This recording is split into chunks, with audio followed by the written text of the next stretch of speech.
Well, howdy there, Internet people. It's Bo again. So, today we're going to talk about societal change and a magic number. We're going to talk about math. We're going to talk about generational changes and how they occur.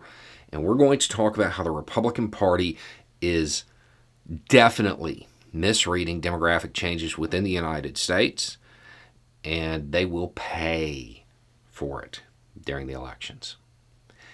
If the Democrats do their job right, get out a particular vote, the debt comes due in 2024. Okay, so before we get into the current stuff, let's talk about some older stuff when we're talking about societal change. In 1958, only 4% of Americans approved of interracial marriage. Okay. We've talked about how you have to change thought before the law changes.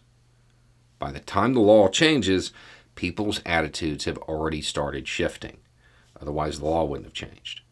People focus on getting legislation passed when a lot of times they need to focus on changing people's views through culture, right? Changing the way people think. In 1967, which is when interracial marriage became like legal everywhere, the percentage of Americans that approved of it was closer to 20%, right around 17, I think, 16, 17%. About 1 in 5. Get ready to start recognizing that number. When it became legal, 3% of newlyweds were interracial marriages. By 2015, that number had closed to about 1 in 5, 17%. Today, 94% of Americans approve of interracial marriages. That 1 in 5 number, that plays into things a lot. Once a practice that was seen as something that was outside of the norm, something you shouldn't do, once it hits that 1 in 5 number, it's over. It is over. That is now part of the culture. That's when laws change. That's when it becomes truly accepted. That's when that happens, right? Okay, baby boomers. If you were to ask them if they identified as LGBTQ, 2.6% would say yes. Gen X, 4.2%. Millennials, 10.5%. Gen Z, 20.8%. 1 out of 5. We have hit that number. It is worth noting that this was a survey only of adults that were part of that generation, part of Gen Z. So what that means is that the Republican Party pushing all of this anti-LGBTQ legislation, they are telling 1 out of 5 of the new voters, the voters that are coming up right now, they're flat out saying, we don't like you. We're not going to represent you. We're going to try to stifle you. We're going to just try to erase you and act like you don't exist. 1 out of 5. That is a significant percentage. That is something that can swing elections. And again, this is only of the adults today.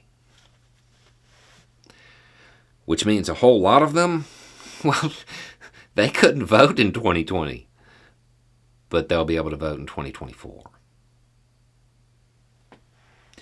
If the Democratic Party does its job right, if they get out the young vote, this is going to matter. When you're talking about the numbers, this demographic shift combined with the legislation that the Republican Party is pushing everywhere, this is going to matter. The Republican Party being socially conservative and trying to legislate their morality, it's going to backfire in a big way. They have hit that 1 in 5 number. That is giving the Democratic Party a pretty big edge. Right out of the gate, 1 out of 5. There's no way for Republicans to win that vote.